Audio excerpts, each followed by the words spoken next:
Hello, everybody, and welcome to the Burnettwork. Welcome to Positive Fandom, and welcome to the For All Mankind Season 4, Episode 9 review. I'm RM, and of course, I'm here with Julian Mushkin. Julian, how are you tonight? I am doing great tonight, RM, and how about yourself? I'm doing wonderfully, and I also want to say hello to my moderator, collaborator, and good friend, Tom Jr. Jackson, who is here, who says hello and welcome to the For All Mankind Season 4, Episode 9 recap. Please click like and subscribe buttons and enjoy the show, everybody. Yes, thank you so much for that, Tom. So, Julian, what an episode. What an episode. And it's interesting because it starts, we knew that Sam was on this ship, and somehow she had to find some way to switch out that component or else everything would be lost. And she does it very well. Julian, she used the old water in your engine trick. Yeah. Banana in the tailpipe. Banana in the tailpipe, water in the engine, literally water in that component. Sugar in the gas tank. Sugar in the gas tank. This was a classic. I think Sam has a few tricks up her sleeve that we don't know about. In fact, I think if the shit went down on that ship that she's on, she'd be the one survivor, Julian. What do you think? Do you think Sam has planned a special escape just in case all of this stuff does not work? I don't know. She was hard pressed. I mean, she was right up to they're about ready to do this thing, and she was like, how am I going to do this? And they were even worried back on Mars. They were like, she's been on there. I can't remember how long they said she'd been on there, and they still hadn't been able to switch it over. They were worried that it wasn't going to happen. So that was pretty good that she was able to find an available way to be a time when Paul was forward looking at what was going on at the control stations there. He wasn't keeping an eye on her. So yeah, she get the old little squeegee bottle with a drop of liquid, and there you go. Yeah, the old switcheroo. Really it is the old switcheroo. However, this was not the most challenging thing that we saw in this episode. Certainly, what we witnessed, in this most recent episode, was, I think, what we predicted, that there would be deaths. We knew there would be deaths. At least there's only one death that I'm absolutely certain took place. Just one that I'm absolutely sure took place. I'm not quite sure if the other one took place, but it kind of revolves around, Mama coming home from her spacewalk and being very upset with how she's being treated by Ed. And of course, Kelly is very suspicious. She knows Ed never liked Dev. And since they're like bosom buddies, she's like, I don't really like this. What the hell is going on? What do you think about that? Well, yeah, she's smart to realize there was something weird going on there. But he manages to kind of, send her on the wrong track, so to speak, by kind of like telling her about how he wants to stay on Mars and his fears about going home, and how that's been making him kind of antsy. I don't think he gets around to telling her that. I mean, she knows, I think, from what Dev has said, that Dev wants to make Mars a place for a colony. He wants people to be able to go out there and live on Mars. And so I think that's pretty common knowledge. And at least Kelly Kelly should know that that's part of his thought process. So I guess by telling her kind of like a half truth, he's kind of like helping her assuage her fears by thinking that that's it, and that would be why they're kind of seeing eye to eyes, because they both want to stay on Mars. I don't know. Maybe it'll work. Maybe it won't. But I think she's still a little suspicious.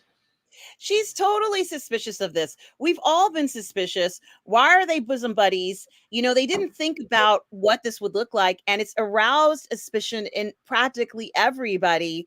Nobody believes this farce. People know that there's a lot of like backstabbing. This is like they smile in your face all the while they want to take your place, the backstabbers. This whole thing has just become this you know, how can I pacify you until I get what I want, or until, you know, you flip out and we have to do drastic measures. And there's a lot of drastic measures in this episode with Kelly not buying any of this shit. She's like, I don't yet. I know you're crying. I know you're telling me how you feel. I know you don't want to go to retirement home. I know that you were crushed by everything, but I'm not taking your bullshit. What's going on, Dad? And it felt so good to see her do that. It felt so good to see Kelly be like, yeah, I'm not buying that, Dad. And she was just like, you know, giving him that eye. Here you can see she doesn't understand why the guys are working together. They're spending a lot of time together, and Dev is just so smug, and he's playing, you know, with Alex, and Alex is like, I want to play chess again, and Dev is like, well, not right now. I've got to go divert the meteor. I mean, go get some food. I'll be back later, Alex. It's like he's almost doesn't even realize how fake he's coming across, and Kelly's not buying it, and she's just like, I don't think so. You know, I think she's finding even more aggravation because she's found some interesting methane readings, and she's like, well, one crater has an incredible amount of methane, and it's possible that it could be from a bacteria that's creating methane. And Dev is like, uh-huh. Yeah. And she's like, you don't understand. We could discover life. This could be more valuable, what we discover, more valuable than the asteroid or meteor, whatever you want to call it. It could be more valuable than that. I want you to discover it, he tells her. Boy, Julian, this was the fakest of the fake, like, letdown when she was excited to tell him what she was anticipating, what she was hoping for. He just was like, yeah, whatever. He must know that she's not a fool. Julian, what is Kelly thinking right now? She's not. I think that's another part of her suspicion with Ed, because here's Dev had been setting her up saying, oh, all could be great stuff, and he's obviously you know, being kind of like, think his mind is elsewhere, and she knows it. And so she's like, what is up with that? Why is he so, you know, preoccupied when I'm giving him all this great information that he wanted to be part of? So yeah, that was part of her suspicions too. So yeah, it's all kind of like building up. She knows something weird is going on Yeah, and it is something weird, with and both of them, but you know, she really expected. Yeah, and he yeah. didn't. So And I do also want to thank Tanya Jackson for putting my link up for my new channel, Roman Empire Matters. I've got some new content coming out next week for the channel, which is very exciting. I'm so excited to be doing it. And thank you guys for your support. Also want to say hello to Daniel Barry's Sports Highlights says, yo, how are you? And also Gary Banda Sandwich Worthington, who says switcheroo day. It is. Also, my other channel, Positive Fandom. I hope you guys are liking and subscribing there. Lugnut6 is here, who says, hi to that beautiful, exotic, and sweet heavenly paradise, Arm, and to the one and only Mr. Cool, Julian. Well, hello, Lugnut6. thank you I for do that. appreciate. And also to Darth Plato, who's here, who says hello to everybody as well. So good to see you guys here. Also, Tom, do you have the link to your channel as well? Maybe put that in there so we can put it up as well. Yeah, Julian, you know, I think that what's going to happen for Kelly is that she's going to be incredibly disappointed. You know, it's gone beyond the point of any kind of recovery, and they haven't really been careful enough. They haven't been covering their tracks at all. You know, why have they been so footloose and fancy free with like $1 billion worth of equipment? Yeah, they really underestimated their, you know, their, I don't want to say enemies or opponents or, you know, but they underestimated Danielle. They underestimated everybody. And, you know, that whole thing about we need to see what's going on. So the whole thing with the link in the Korean, you know, the North Korean base there, and the commander spots it. It's like, oh man, and he's like, I'm gonna track this down. And of course, he's bitching at Danielle, and she's like, I'll get down to the bottom of this, and she does, pretty lickety split. Yeah, so they should have Well, known that once that was found, they should have known that that was a possibility, that that was going to get, you know, found out. And who were they going to go to? They were going to go to Miles, of course, because they knew that he was running a, you know, black market. But I think with the other guy before him, he wouldn't have stuck his head out to help them very much. right, Yeah, right. he wouldn't have taken the chance. And I think it's also very interesting how the Koreans get involved in this, um, in the sense because he's still asking for his wife. And I just love how he slipped in this comment. It's nice to have your family around you like you have, isn't it?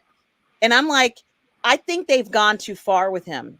He's not buying this anymore. Like he's talking to you, but he's telling you right there that he doesn't believe them anymore. Are they catching on that he's not taking any more of this shit either? Well, he did go ahead and let them, you know, hook up that link through their surveillance. So, you know, that there was that. He let them do it, but it was sloppy. It was real sloppy. And So, guys, I make don't sure you know. subscribe to Tom Jr. Jackson's channel. Here's the link in the chat and on the screen here. And I'm sorry, go ahead, Julian, you were saying. Well, you know, by the end, of course, we know he's full in now. There's no going back for him. Yeah. I mean, I've been dreaming about this reunion, you know, and look at his face. He's like he's pissed. Ironically, they find the transmitter, which was not really hidden.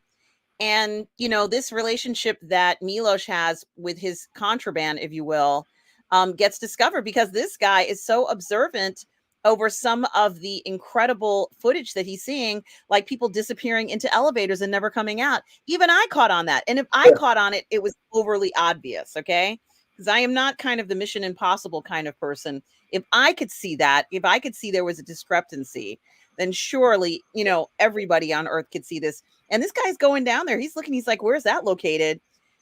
Why was he really looking? Because the Koreans are not in any danger. They know everything that's going on. I think they knew about that black market thing anyway. Why did he really go down there to follow Milos and everybody else, do you think? Because they're paranoid. He's paranoid. He knows there's something going on. It's like, how did they get in here? And of course, they knew that Miles had been the only one who had actually been in their space.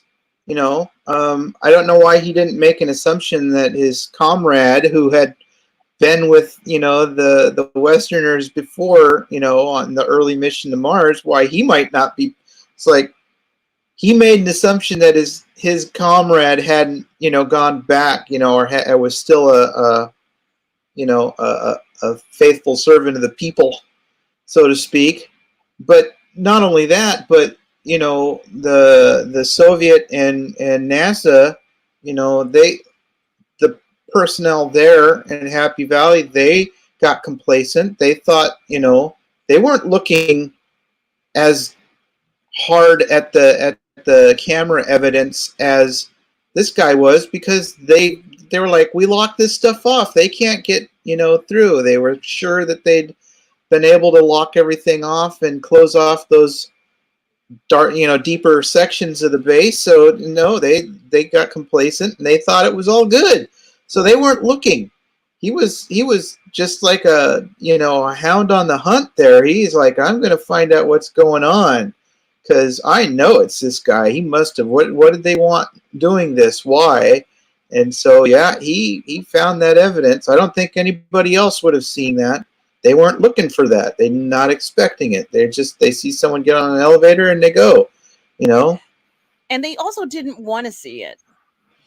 Yeah, it's a possibility. It's a possibility that they didn't want to, because there's like, why believe that this kind of thing is going on? It wasn't until they realized how much material was suddenly, missing, that they got really worried.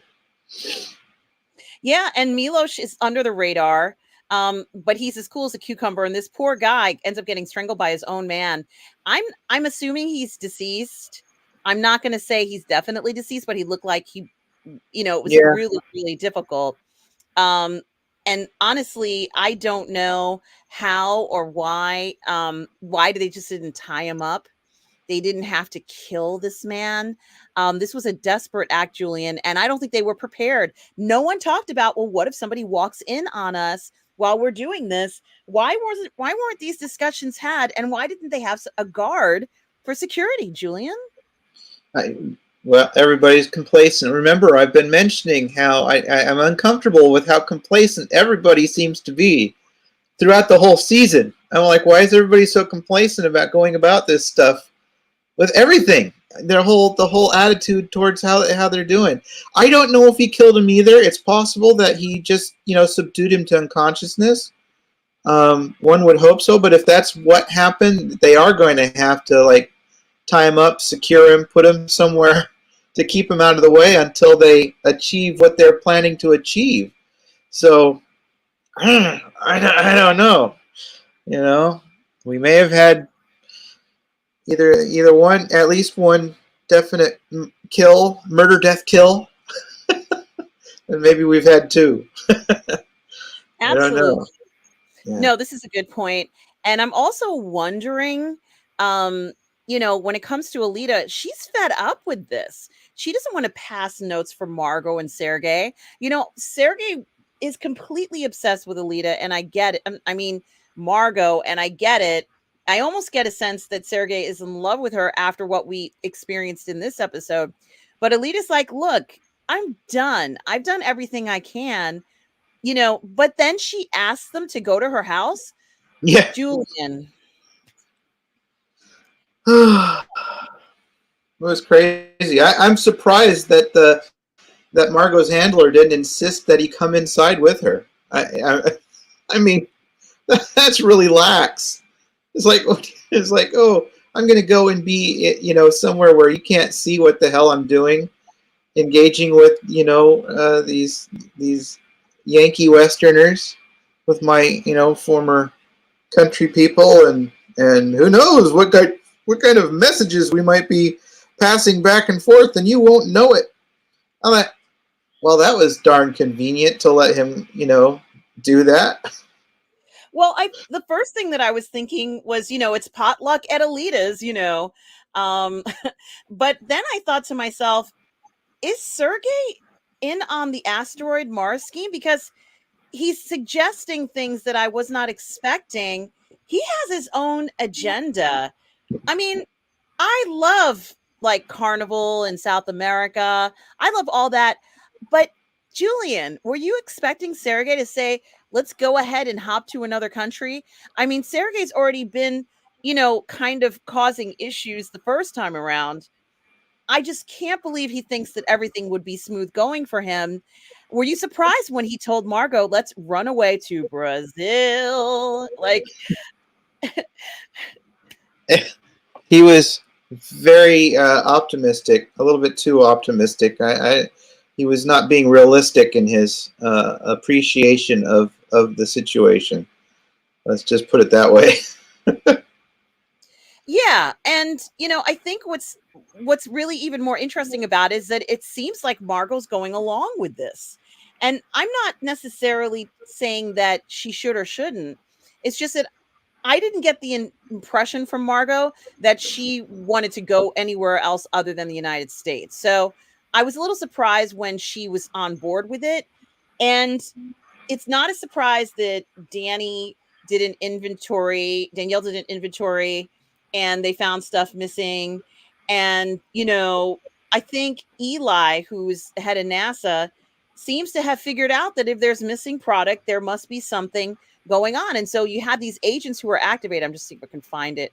And Miles ends up getting he ends up getting tortured and arrested. But you know something, Julian? I have a feeling that this is not the first time that Miles has ever been tortured or interrogated. What do you think? Uh, I don't know. I'm sure he's had his run-ins with, toughs where he grew up, perhaps. But I mean, there's nothing to really, you know, uh, inform us that he was involved with, like gangs or something that would have, beat him up for or whatever. I mean, I don't know. I have no idea. All we know is he worked on oil rigs, and there's a somewhat a element of toughness having to work those things anyway. So, but I don't know if he's ever been you know beat to hell like these guys are. I don't know about having been tortured. So this will be something else. Well, I just think that Miles seemed to handle himself when Ilya kind of tried to push hard on him. And now he's not getting roughhoused by his homies, but by professional, intelligence people. And he's feeling the pain, like he's in freaking pain. And I have to wonder, with all the chances that he's taken, he knows that they're not bothering him for, deodorant and mouthwash and Old Spice. Like he must know that that's not the reason why they're all up in his grill. Why Well, does of he want to course. play coy and pretend like what he was doing didn't have anything to do with moving a ton of equipment around, which I'm guessing they know he's the one who moved it. Well, yeah, that's why they targeted him. So, they see him as the guy who's involved with it all. So, of course, they're going to assume that he knows it. So that's why they grabbed him. So, I mean, it's just it. How well will he keep the secret? Or will he? Who knows? How much is it worth to him? He's Yeah, already he knows they already they already said you've been evading taxes with hiding what you've been sending back home and selling it through false fronts and stuff like that. However, it is that all his the Mars rocks. However, he was selling them at home. So I'm kind of surprised they haven't already taken care of that. exactly. And certainly the biggest bombshell of the night was what looked like was going to be a wonderful, I guess, hotel room speakeasy moment between Sergey and, let's say, between Sergey and Margot, because they were just having such a warm and pleasant time at Alita's, which is not easy to have with Alita's she's a little rough on the outside, but they managed to, everybody's like, that's it, dinner's over. Let's get the hell out of this room. They got to talk.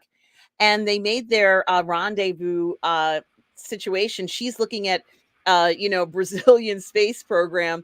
And they're like, it's going to be just like when we were original, Apollo days or whatever. Who would have guessed that poor Sergey is, he's been murdered. He's been assassinated. Were you surprised that this happened to Sergey? No, I was surprised it didn't happen sooner. I knew that was exactly what was going to happen to him. Uh, Well, I guess they're going to report the crime. I was just thinking to myself that now that everybody knows something is up and the entire base, everybody's searching around, they know exactly what's going on. How is this all going to play out? Are more people going to fall? I hope they don't do anything to Danielle. They had this sweet soliloquy of Danielle talking to her family back home. And she had said, the one thing that I always regretted was that I missed your first steps, but now I'm going to see the first steps of my granddaughter. And that really scares me, Julian, oh because yeah, I caught that feeling too. Yeah. I really want her to make it down to earth. Um, I never thought Sergey was going to go out like this, but Was he too confident? Well, yeah, he was totally overconfident. He knew who Irina was. He knew what she was totally capable of, and for him to think that him showing up and sneaking around trying to see Margot wasn't going to be reported by Margot's handlers to Irina. She's probably got a, like, she probably had a shoot on sight. As soon as they ID'd who it was, they had a plan in place to take him out. They've probably been wanting to. I'm surprised that he lasted in Iowa as long as he did. She probably figured that he was, he's of no use to me anymore. I don't need him. So why waste the time trying to take him out? He's out of play. I don't care about him. But once he got in Margot's orbit and started saying, we should go off and escape, you can't go back to Russia, you're in danger, Irina's like, I ain't letting that happen. No way, no how. Yeah, and Gary says there's plenty of violence in this episode. Boom, boom, bad burger bullet. Darth Plato says that Sergei was dead man walking as soon as he met with Margot. Exactly. Maybe they would have let him alone. But then what happens for anyone who has anything to do with this? Darth Plato says if the asteroid goes to Mars, Margot's next. One thing that they did not consider by killing Sergei was that Margot is actually using his trajectory calculations in order to make the mission a success. And now that he's gone, is there a possibility that his death will affect the outcome anyway? And nothing, like, it won't be producible. Well, she already has that information from him, though.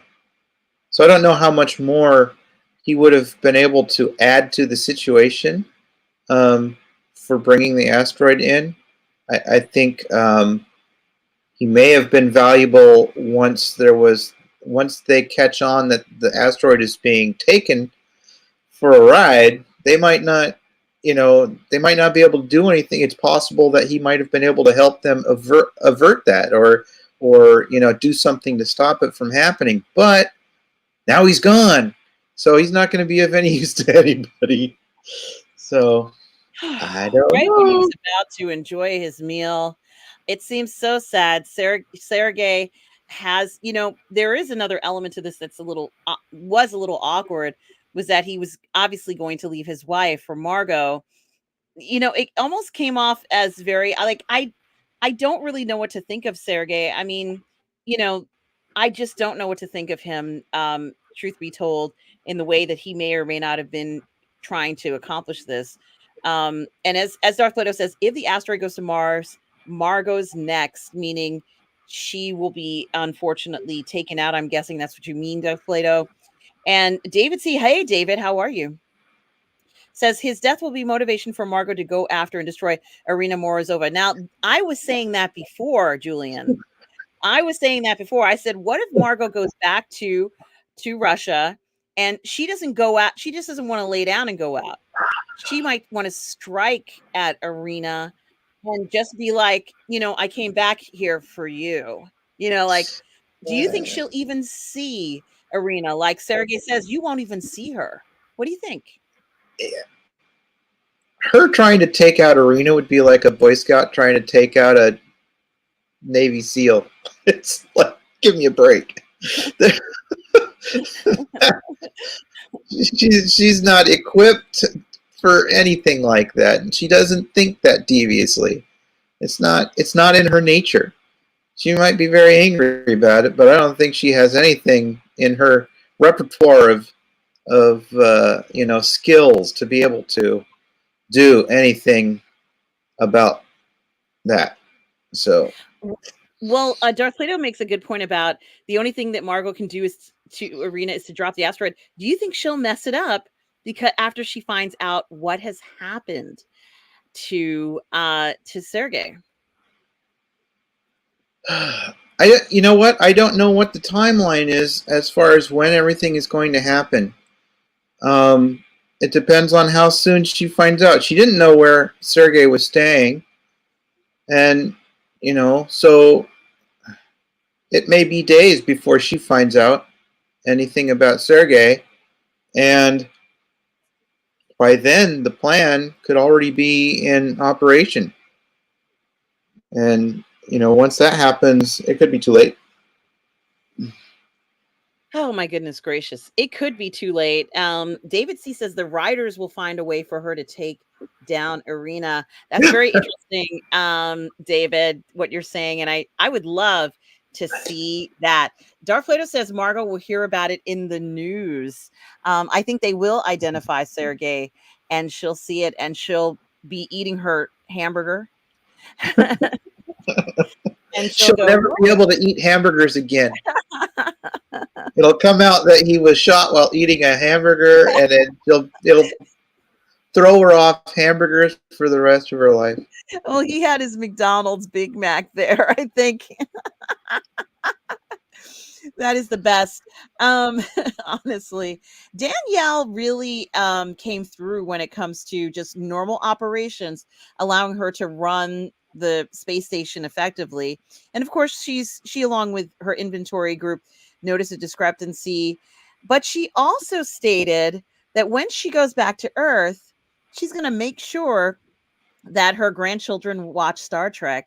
And apparently they're on the third Star Trek. So it's the original series, then it's the next generation, right? And then and then Deep Space Nine. Okay. Oh, thank God. Oh, good. I love that she's going to make them watch DS9. Oh my gosh. What happens if she doesn't make it? This is killing me. It really, yeah, that's funny, Basic. Where there's a will, there's Sergei. I think that Danielle needs to make it home in order for this story to make sense, Julian. And in the end, she'll be the one writing the biography about what happened on the station these years further ahead in the final season. She'll be the administrator. Maybe she'll become the head of NASA. Maybe. It would be nice if she would. I think she's certainly paid her dues coming back out of retirement to do all this. Eli, is it Eli? He was, I've never seen him so angry. When he had to call the investigator, let's say the administrator, NASA administrator, former astronaut, and Irina in this, conference call, Zoom conference call. Was it called Zoom? Yeah, maybe it was called Zoom then. Darth Plato says Danielle has been a class act since day one. Absolutely. And I'm just hoping that just her normal day-to-day operations and her ethics will help her survive this debacle, because I have a feeling this whole freaking station is going to shut down. I think it's going to be like this crazy thing going, nuts. And the only person who has an actual escape vehicle is Dev, of course, Julian. Dev, we know that if I'm sorry, Julian, we know that if Dev passes out, that those little robot creatures will come get him and rescue him out of the station. What do you think is going to happen to that station, Happy Valley, at this point? Because it almost feels like the station itself is in risk. It is, but again, I think they're feeling confident that if they get the asteroid locked into an orbit around Mars, they'll have something to say. They'll have like a big bargaining chip to say, if you want anything from this, you're going to have to go through us now. The Principality of Mars, or whatever the hell they want to call it, the Republic of Mars. So I don't know how. I mean, they have to assume that the governments, at least the U.S. and the Soviets, had, moved like CIA and KGB in to keep tabs on this stuff, especially because of the strike. But I don't know how. I'm not exactly sure how much they would be able to. I guess you kind of get into a thing where they'd have to figure out, okay, once we have it in control, what's to stop them from moving against us? And any, because they could supposedly send forces to try and take the base. So what would they do? Is there some way that they would try and threaten that they would, blast the asteroid into a trajectory that would send it away from the solar system and make it something they wouldn't be able to get? I I don't know if that's enough. I mean, certainly they're putting a lot of effort into getting it because, oh, it'll do so much good for mankind, which I still don't believe. It'll do good for the people who can control the resources, certainly, but it won't do good for all of mankind. So, Yeah. so not having it just keeps the situation at status quo. So I don't know if that's enough to keep the powers that be from, trying to reassert control on Mars. I just don't know. I haven't seen enough to figure out what Dev thinks is going to prevent them from, trying to take it back or just wrest the station from them. But again, then they're still in the same, because that was the original plan, was to get Goldilocks and put it in Mars orbit. They would mine it and send the stuff, and both big countries said that's too expensive. We can't do that. So it's like, well, you got no choice now, bud. Yeah, this is a good point. And thank you to A World in Pajamas for the £5 super chat. Thank you so much for that. A World in Pajamas says, I just finished late night studying and wanted to wish you the best for the new year. I am scared Danielle may not make it back to Earth. Me too. Yes, we both are.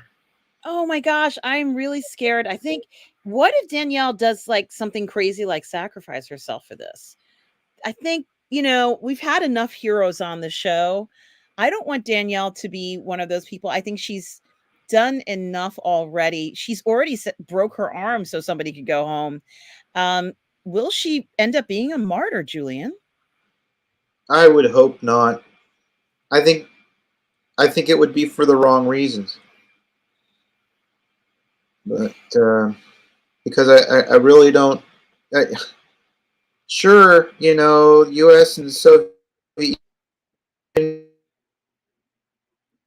Union are playing nice together. We have to work together to utilize space, but I don't figure that's it doesn't seem like it's helping everybody. You would think that it would be helping everybody out, and it's not. It's only benefiting those who control the resources, and that's still the same old, same old. And so I guess it comes down to, is she willing to just fight for the status quo, or is she wanting to? I don't think she's been presented with anything better yet. Yeah, it's a good point. And A World in Pajamas, again, thank you for the £5 super chat. Says, Happy New Year. Only stayed for a few seconds. It's 3:30 a.m. Lovely to see you all. Lovely to see you as well, my dear. And yes, I agree. I hope she doesn't get caught in the crossfire. Same Goodness here. knows she's very vulnerable because she's trusting people. And Gary says she could be stuck between a rock and a hard place. Darth Plato says, I think that's Kelly's purpose on Mars. You think Kelly's gonna not make it? I can't say the death word. You think Kelly's not gonna make it, Darth Plato? Not Kelly. Poor Alex has already lost one parent. Now he's gonna lose his mom, and he's so young. Oh no. Okay, I'm okay. I'm okay. I'm okay. But something, Julian, I think what's really interesting about what we're seeing, at least from this show, is that overall, it doesn't feel like there's any one person that has overall control at this point. And I think that is very interesting, the way that they've written the show. I can't say for certain that one person is in a better position than another. I can't say that. I think it's very interesting, this domino effect of so many variables that's going on in the show, that I can't honestly say that I know for sure what's going to happen or think it's going to lean one way or another. What about you? I can't figure out where it's going to go either.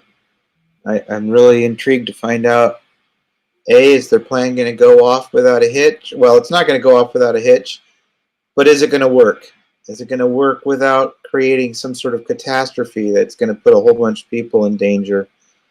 Um, I don't know, but right now it does seem pretty, localized to, the main issues are happening out on Mars. Our people that we care about are in danger, and so we just hope it works out all right. Yeah, there's going to have to be a lot of luck in this one, because as I said, I don't think switching out those components was going to have the effect that they had hoped for. Right now, it was just that box that looked like it was damaged, but I suspect that that wasn't the only thing that was damaged. What do you think, Julian? Do you think there's more components on that ship that are damaged? No, no. She deliberately sent it right into the vent of the discriminator box that they needed to change. They took it out, and that's what was damaged, was the discriminator box. That's what sent the signal. It said there was something wrong with it when it went dead. So I think she was very selective, made sure it was just that part, because that was all that they needed to change, and that's all they changed out. I don't have any reason to suspect that anything else on the ship is damaged. But, it's a thought. We'll see, though. And A World of Pajamas says, Artem, we need Kelly to live. Don't pick on the biologist. Wouldn't you want to be in her shoes collecting samples? Yes, I would. I would love to be collecting samples on Mars right now. And I know you are a biologist, and so am I. This would be wonderful opportunity. A World in Pajamas. Let's go. Let's go do it. Um, I just find it exciting. That's why I'm so amazed at the notion of how Dev was not even interested in hearing what she had to say when she had all those results. And there might have been other scientists on this Unhappy Valley who might want to hear it, but she wanted to share it with Dev for a reason, to show him how far she's come. She's been working on this for 15, 16 years. And it must have been terribly disappointing to her to see how disinterested Dev was. Obviously it had to be something, although I don't know what could be more important than finding, alien life, but it had to be something that she knew. It had to be something terribly important, where he didn't even care to listen to the rest of her information. As a mission leader, I'd want to know everything that's going on. He doesn't even care. It could be something that could be beneficial to him somehow, but he's not even looking at things from that point of view. He has tunnel vision. Unfortunately. Oh, this is interesting. This is very interesting. Darth Plato says that he thinks Kelly will bring Ed around, and that Ed's shaky hand Yeah, I was just comes in. looking at his. Yeah. And that's Yeah, I very was just interesting. looking at his statements. Yeah. And the Vasic says all the characters are short-sighted. Something like finding life on Mars will bring everyone together. Thank you for saying that. And Darth Vader says Dev will regret bringing Cal. I think he does. Or life from Earth. And hey, Mario Lopez says, hi, Mario. How are you? Says, hi, everyone. I just woke up. I'm going to fall asleep in a few minutes because it's 3:45 a.m. Great show. Yes, it is a great show. Mario, happy New Year to you. Great to see you tonight. Enjoy your sleep, Mario. But I have to say, this is really giving us food for thought. I did rewatch last week's episode, and I saw those dog robot-y creatures in the episode. And like I said, they're there, but I believe that they're programmed to remove Dev in the event of an emergency on Happy Valley to a safe place. That's what they're actually master controlled for. They're not controlled for anything else other than that. At least that's what I believe Dev would do. He would kind of have an override. We've seen Dev have an override for a lot of things. He doesn't seem to be worried But surely Dev has heard the whispering around the station and seen the lockdown. Is he aware of what's going on? Does he care? Or is he going to let everybody take the fall, let everybody else be the fall guy? I don't know. He's kind of. It feels like he's planting his flag on Mars. That this is his place where he's going to be. I don't know if he would just try and back out if things started to go wrong. I mean, he does see he's self-serving, but if Mars has been what he wants to do, then he talks about trying to see if he's like, we need to see who actually has a backbone to follow this through. Is that just a lot of talk, or is that how he feels about it himself? Is he going to stand up and do all that he can? Well, I guess we're going to find out. Now, my final question to you has to do with the investigators, the agents that are activated. These guys, I think the thing about them is that they want to hurt somebody. And I'm not going to say that that's their primary reason for being there, but I feel as if they want to, like, other than just poor Milos, they want to break some skulls. Like, they're very aggressive. And, I think they're going to get an answer, even if they have to do this to everybody. Are more people going to get interrogated, Julian? They could. We're dealing with a Soviet Union that never fell. We're dealing with a U.S. and Soviet antagonism. Even though they're working together, there's a somewhat détente. It's only fueled by the hope that they can divide up the spoils amongst themselves, and keep their power over everybody else. And so they're dealing with the only tools that they really know in this paradigm is those who don't want to play by our rules are going to learn to regret it. So beating the crap out of somebody who's not giving you what you want, that's the way you play by that paradigm.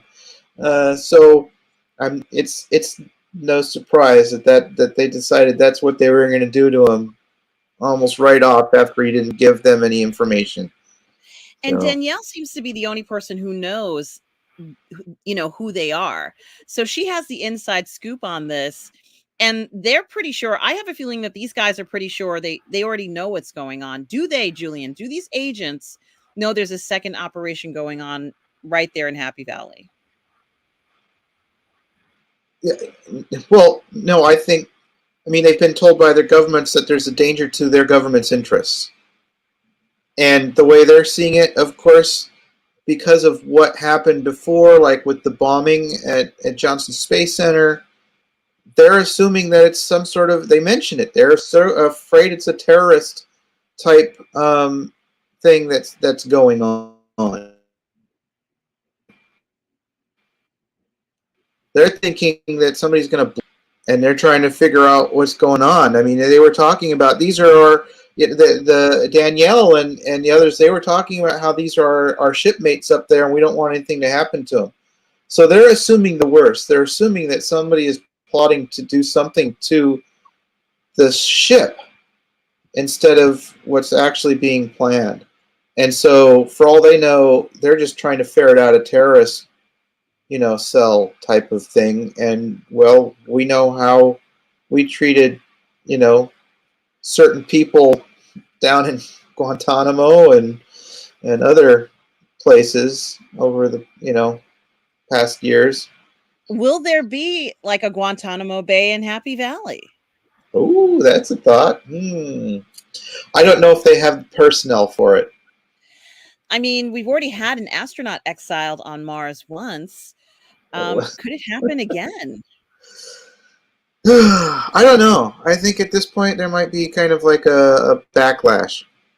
A lot of people they just want to make the place work for them. They don't want an overbearing governmental presence, I don't think. But, yeah, what do I know? A World in Pajamas says, RM, we will fund our own missions in the future. We will go to Mars. Julian can captain the ship, and we will do the science.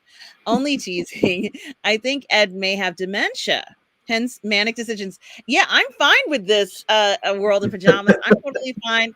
Let's go. I'm ready for this mission, and I know exactly what we can do. Thank you so much, A World in Pajamas. I so appreciate it. And Gary says finale next week. Oh my god, I know. Should we do a live watch party? Can we? Like, what time does it come out, Julian? What do you mean? What time does the episode release? Is it like midnight? Is it? Oh, I usually get no, I usually get a notification like in midday on Thursday saying, "Oh, a new episode of For All Mankind is now available." So I don't know. I haven't charted exactly what time it is that they release the. Wonder if I still have it in my notifications here. Okay. Because I think it would be great. Oh, thanks, Jim Watari. Hey, Jim Watari, how are you? Happy New Year to you, Jim Watari. Hope you are well. Says 6 p.m. Thursday Pacific Standard Time. Okay. Thank you for letting us know. Jim Watari says that's when it comes out. And that's good to know. I cannot do a watch party, I don't think, next week, but at that time. But I have to check. It would be great. It would kind of be great to do it live. But Yeah. I don't know if I can do, let's see, it would be 9 p.m. I have to think about that. It is kind of late, and I know we're going to want to talk more about it, but it's something to think about because, this finale is going to be remarkable. And World of Pajamas says Guantanamo Bay is an interesting idea, definitely a possibility. Yeah, because they're not going to bring those people back to Earth, right, Julian? These guys, I wouldn't shuttle them or spend a penny shuttling them back to Earth. I would just make them work off. Maybe I'd make them work off how much they owe. Technically speaking, they're millionaires, I guess. They've been promised a lot by Dev, but it's something to think about how that's going to play out, because I have a feeling they're not going to get what they're owed. I think there's going to be a lot more machinations in these contracts and agreements. What do you think, Julian?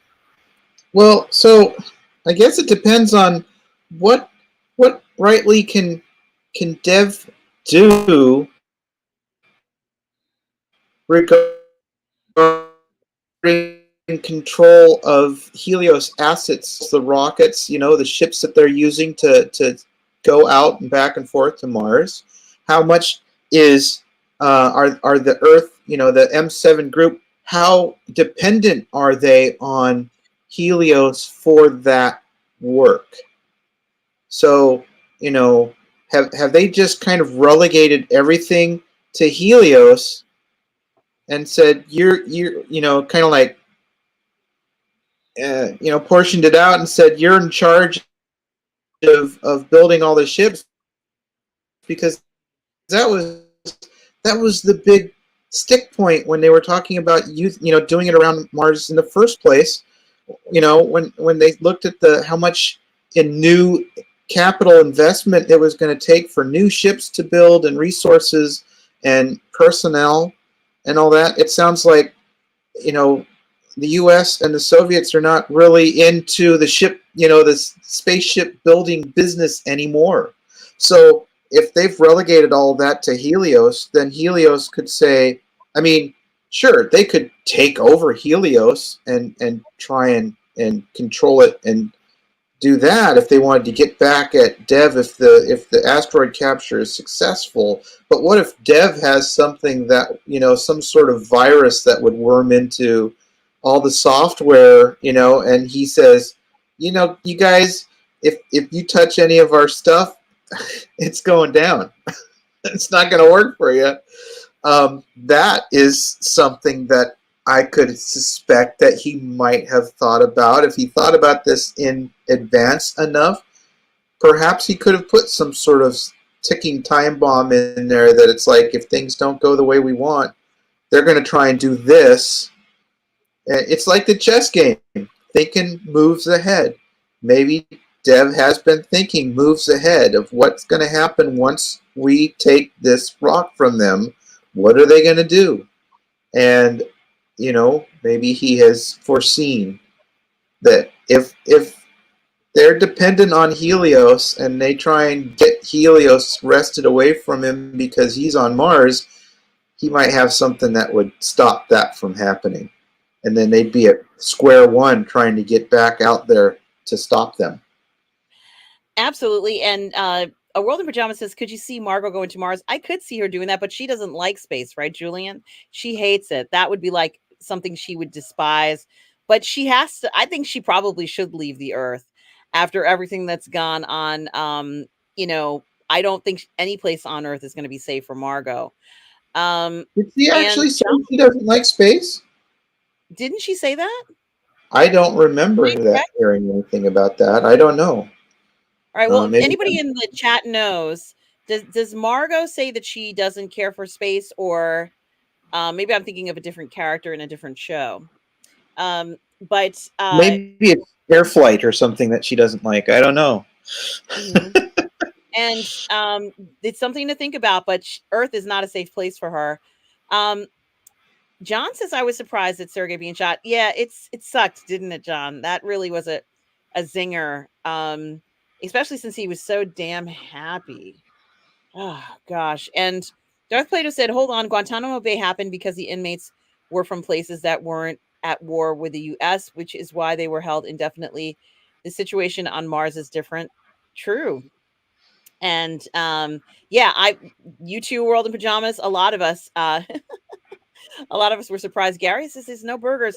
You know what? I guarantee you there's McDonald's and a lot of burger on Happy Valley. I just have this feeling. I'm surprised we haven't seen that product placement already. The other thing I was going to say is, what was I going to say? I was going to say something else. And what was it? I'm forgetting what I was going to say. Oh, yes. Why is the United States so reluctant to okay the funding? Julian, will they ever okay it?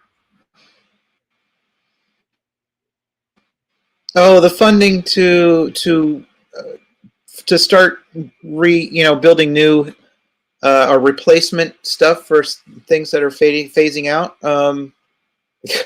That's been the bane of budgetary wrangles forever. I wasn't sure if it was significant. The Pentagon is always dealing with how much are we going to be able to pay for, this, that, and the other, and who gets the budget this year. What special fund program is going to get it. So of course they're going to take as long as they can to decide, what they want to do. And I think a lot of it, they've put an awful lot of, money into trying to catch Goldilocks on this the wealth that we're going to get from it. When they can assume that there's an awful lot of stuff in there. I'm not exactly sure how they're going to know exactly what the wealth potential. What if it came up short? What if it didn't have as much stuff in it as they thought it would? It's so silly. It could be something totally different in there, and that only the smallest bit of iridium or whatever it is that they're trying to get out of this thing.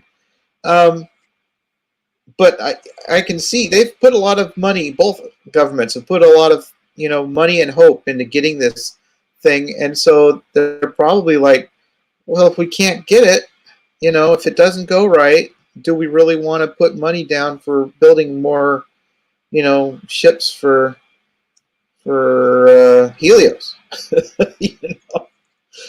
Yeah, and it is something to think about going forward. Certainly, it might bankrupt Helios because they'll go ahead and throw money at something and then not be able to collect for whatever reason. No burgers in space, plenty of space cakes in Ed's Bakery. Something to think about. Julian, final thoughts on this incredible episode right before the season finale episode of season 4 for All Mankind. I tell you what, I'm nervous. There's so much going on with, and what could go wrong, and what might work, and who is in danger of getting, injured or hurt. I don't. I'm just really looking forward to seeing what's going to happen, and how. I'm sure that it's going to be almost a bit of a cliffhanger that we're going to be given. You know. Um, A cliffhanger? well, maybe not. They really haven't done that to us, have they? No, Um, that would yeah. break me. Yeah.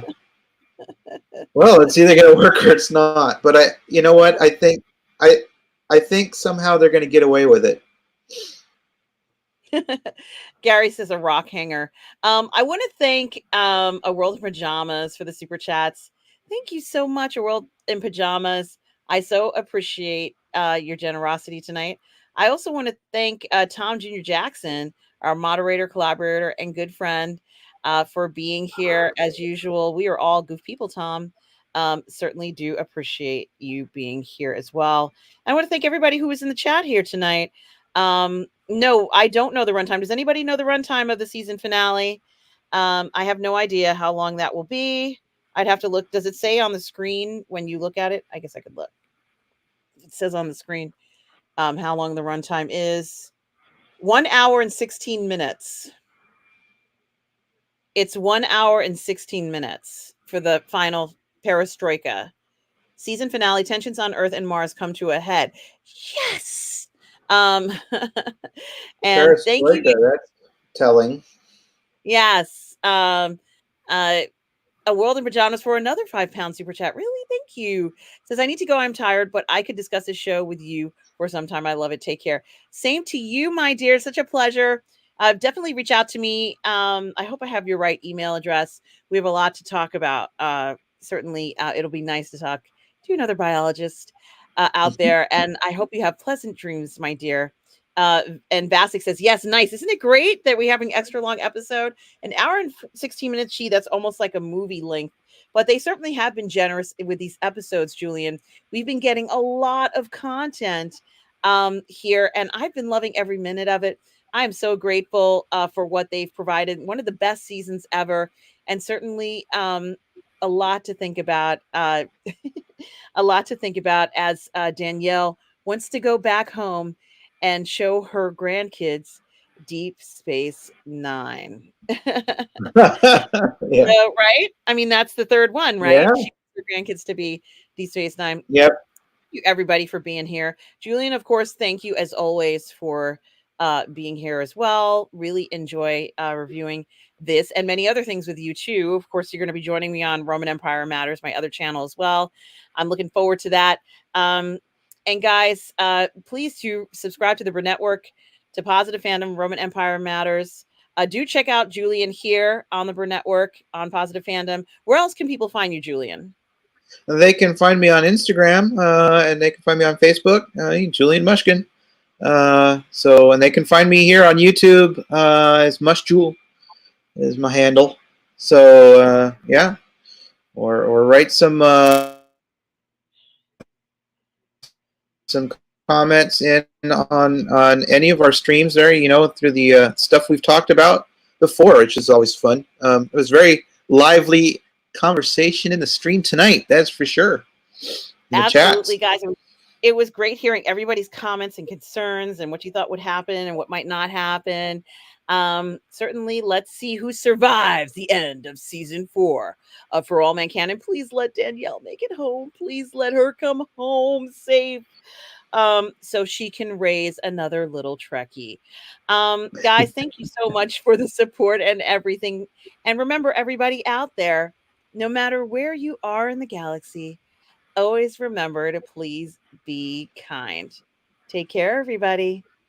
Cheers.